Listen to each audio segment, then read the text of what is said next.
I'm going to do my best to stay here at the podium. I have a tendency to like to walk through the crowd to connect with individuals, so I'm going to do my best to stay planted. If I begin to roam, Dr. Spritzer, can you push me back into place? But thank you all and good afternoon. It's my pleasure to talk with you a little bit about the connection between higher education and economic development. I'm going to a series of constructs that present an equation, an environment in which our ability to move forward as a community, our ability to move forward as a region and as a nation is predicated on deepening the connections and deepening the level of interaction between our institutions of post-secondary education and the business community. I'm going to talk from these constructs, and I want to focus first on the construct that our education and our economy, those two systems are intertwined as we move into a knowledge economy predicated on human capital. When we talk about human capital, many of you who have business backgrounds or economic backgrounds are familiar with human capital theory, the theory that investments in individuals enhance society, and that within those investments there are two forms of benefits. Public benefits, which are measured through decreased participation in social benefit programs, increased voter turnout rates, higher levels of philanthropy, and then private benefits, increased earnings, lower unemployment rates. But those two elements come together to form the foundation of the knowledge economy, an economy that is predicated on investments in individuals. As a political scientist, I have to show this chart. It's election season, but as we all know, regardless of age level, your propensity to participate and exercise your franchise rights increases significantly with increases in educational attainment. Here's an example of the private benefit, the relationship between educational attainment, unemployment, and earnings. And you see for those individuals with less than a high school degree in this economy, double-digit unemployment rates. You can see the weekly earnings, and you can see the relationship between education, unemployment, and earnings on a weekly basis. But now let's look at those earnings over the course of a year. You can see that those individuals in our community who have less than a high school degree on average are earning about $25,000 a year, and then that moves at an exponential clip to doctorate and professional. These are data that you're familiar with. The numbers have been updated, but the trends have remained constant. The updates to the data, however, have caused the gaps between individual points to increase because the relationship between education and earnings potential has increased throughout the downturn. Another way of looking at how all these variables come together is something called the New Economies Index. The Progressive Policy Institute is a think tank that examines factors that influence a state's ability to be competitive in the knowledge economy. Factors such as patents, license, business spin-offs, investments in IT, investments in R&D, number of engineers, educational attainment. All of these variables come together, and this measure ranks states on their ability to be competitive in the knowledge economy. You see that in 1999, Tennessee ranked 31st in the nation with respect to our ability to compete in that global economy. And now, within the most recent reflection of that indicator, we've dropped to 41st. So we have made significant investments, but the point here is so has other states, and our ability to sustain our competitiveness in a very different economy, at least on their measures. Someone once gave me a great book, Lies, Damn Lies, and Statistics. So you can throw this in any of those categories that you would like, but based upon this statistic, we have some ground to cover with respect to our ability to compete in a new economy. That ability to compete is challenged by this chart. For every 100 ninth graders in the great state of Tennessee, only 19 graduate from college. Of every 100 ninth graders in Tennessee, only 19 will graduate from college. If we're going to be competitive in an economy that's based on human capital, we have to look as a community, we have to look as individuals, we have to look to you as business leaders to help change the level of expectation. Now, we exceed the national average with respect to the percent of our students who graduate from high school, but once they come to post-secondary education, we begin to fall behind trends that you see across the region and across the nation. But this statistic alone should cause you to really think, how do we begin to change the conversation? Because if we are in an environment in which what you know determines how far you grow. We have to be able to close these gaps. The next element of the conversation is that state budgets are increasingly fluid, and that we will, I think, experience continued declines in state support for post-secondary education. Donald Boyd at the Rockefeller Institute in 2008 projected as much. This statistic is prior to the downturn. So in 2008, when Dr. Boyd examined the capacity of states to support post-secondary education, he found that every state in the nation would be limited in terms of their ability to support colleges and universities because of structural challenges in the budgets. Those structural challenges are linked to health care. Those structural challenges are linked to long-term debt, pensions, et cetera. But the point being, prior to the downturn, economists were projecting that we would have a 9.3% budget reduction for post-secondary education. And we've seen what's happened with the downturn. Here is the percent of overall operating support for post-secondary education in Tennessee juxtaposed against those states in the South. You can see that at the beginning of the 2000s, about 60 cents on the dollar of what it took to support our institutions came from the state, and that number declines over time. Here's that number in a different form with comparisons to each of the states who comprise the southern region, those states from Delaware over to Texas. You can see that each of those states have shifted the responsibility to students as a result of changes in the economy, those changes being the structural challenges outlined in Boyd's research. Another way to look at this, as you examine the level of support that we have in Tennessee for our post-secondary institutions, we're fortunate.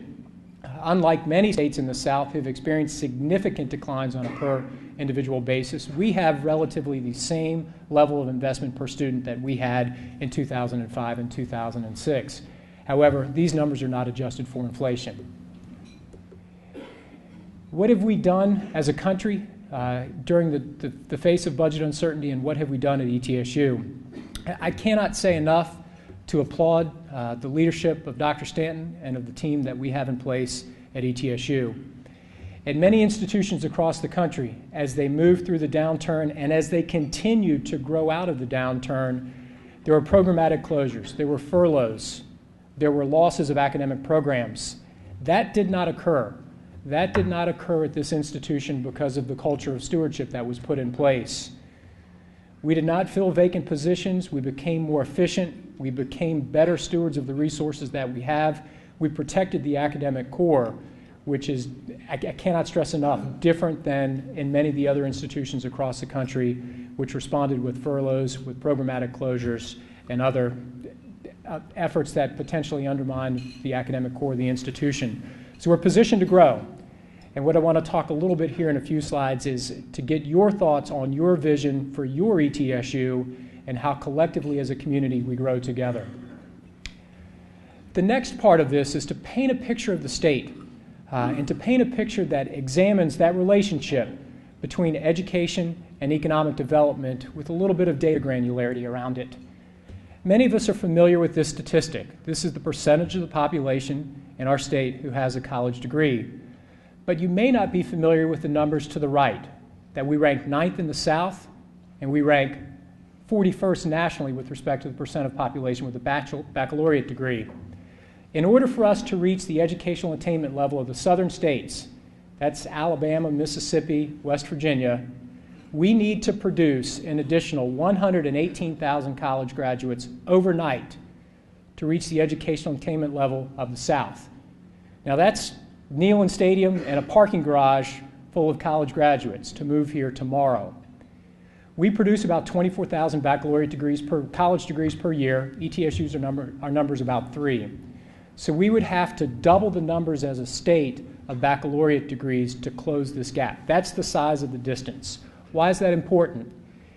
It's important because, as you'll see in the series of charts, the relationship between educational attainment and per capita income has grown as we as a nation have moved from a production economy to a knowledge economy.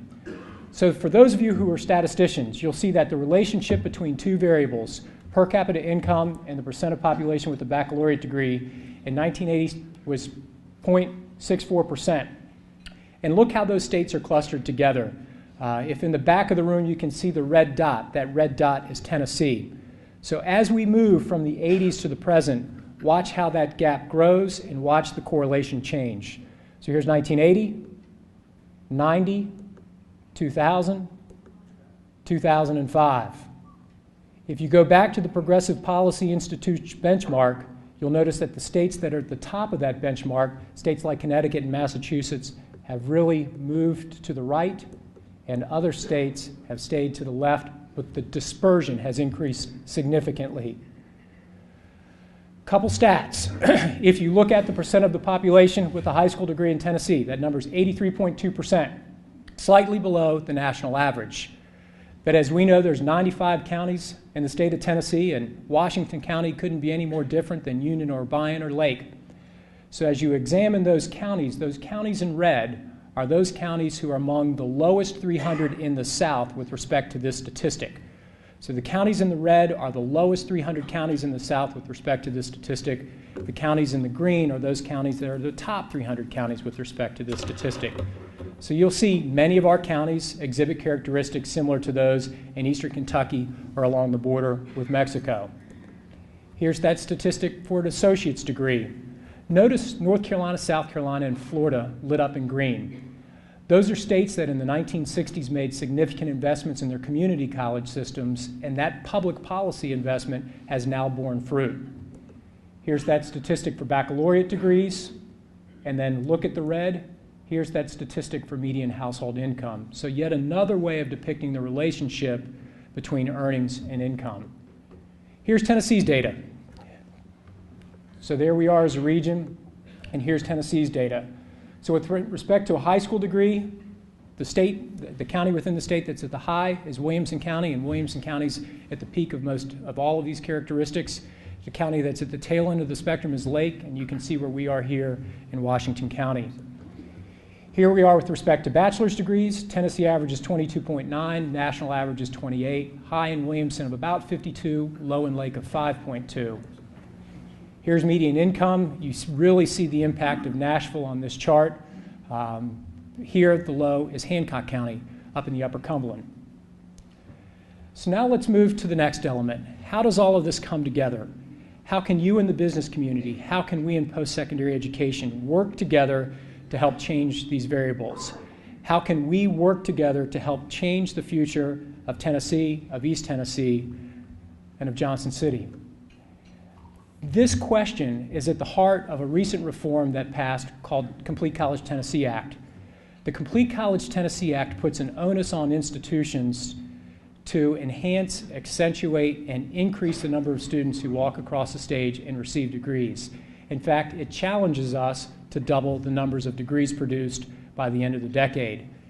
It is an act that has changed the funding equation. No longer are we as institutions funded on the number of students that we enroll. We as institutions are funded on the number of students that we graduate, and there's a premium on graduates in areas that are linked to economic growth. So what are those areas of economic growth? According to the Bureau of Labor and Statistics in 2010, here are the fastest growing sectors of our nation's economy, and then those sectors of our nation's economy that are projected to experience negative trends with respect to job starts and job creation. Many of these are clustered in the healthcare industry. We are in a sweet spot in Northeast Tennessee with respect to job growth and our ability to respond creatively to that job growth. But here are the areas in which you expect to see growth. And here's a little bit of trend line behind it. And some of these were really startling to me. I had not looked at the Bureau of Labor and Statistics data since 2004. So as I was preparing some of the background for this talk today, I began to examine where we were in 4 compared to where we are now, after the most significant downturn in our lifetime.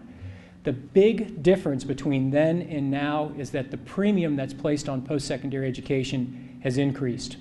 And if you look at these data, half of the fastest growing jobs require post-secondary education. Look at the increase in projected job openings for individuals with master's degrees, 21.7%. And look at the increases in the healthcare industries and in the service industries. So what these trends are indicating is that the knowledge economy is here, that our economy has fundamentally changed. But this is good news for us, because in East Tennessee, we're right at the heart of this growth. We're right at the heart of that at ETSU with our program offerings, and we have the potential to really move forward with a quick clip in terms of growth and development. So what are some of the things we're doing at ETSU?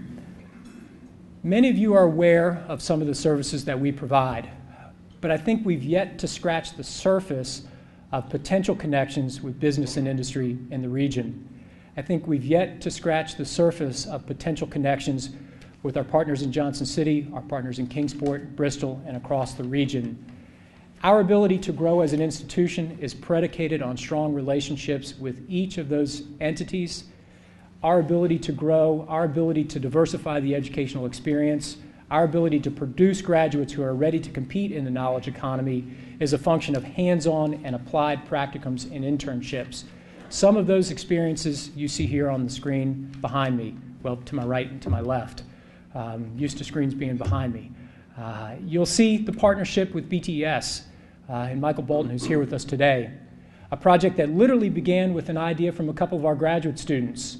If you've ever read The World is Flat, that technology, that dream in The World is Flat is living in Bristol, in which we've utilized smart grid to lower energy savings and to turn that grid into a device that not only saves energy, but creates opportunities for economic growth, bringing together everything from hot water heaters to cable to internet to the phone to take advantage of those technologies.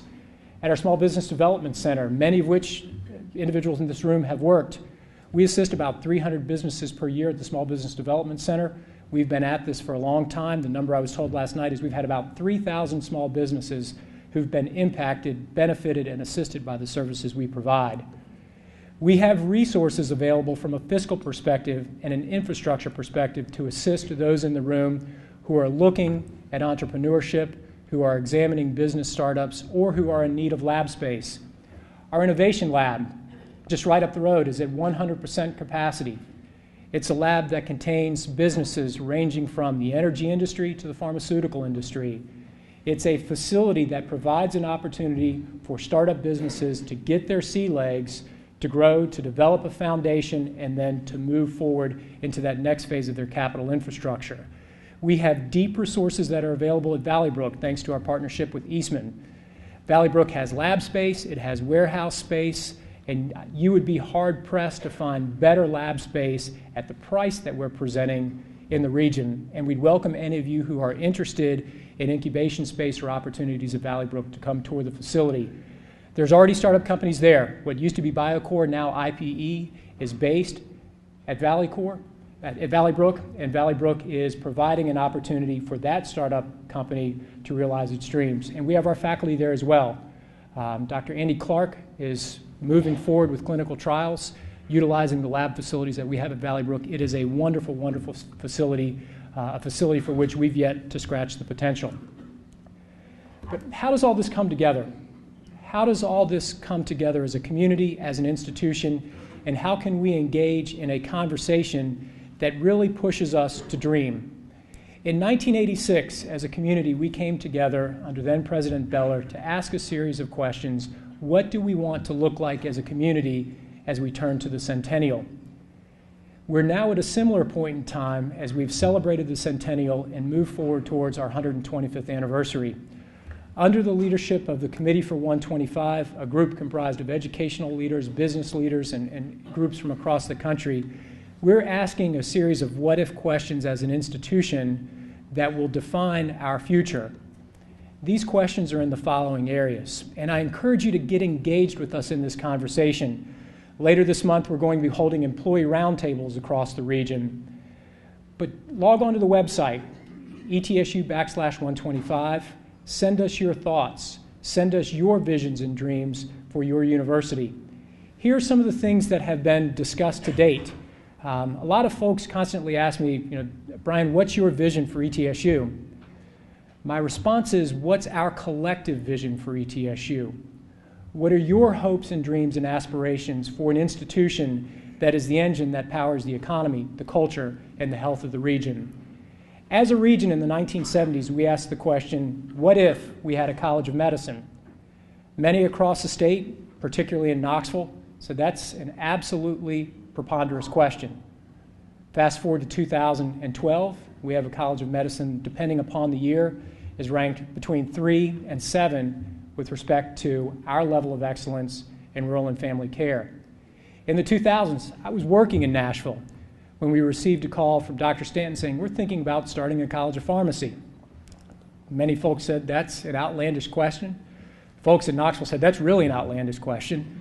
But now fast forward to the present. Under the leadership of Dr. Calhoun, we have a world-class college of pharmacy.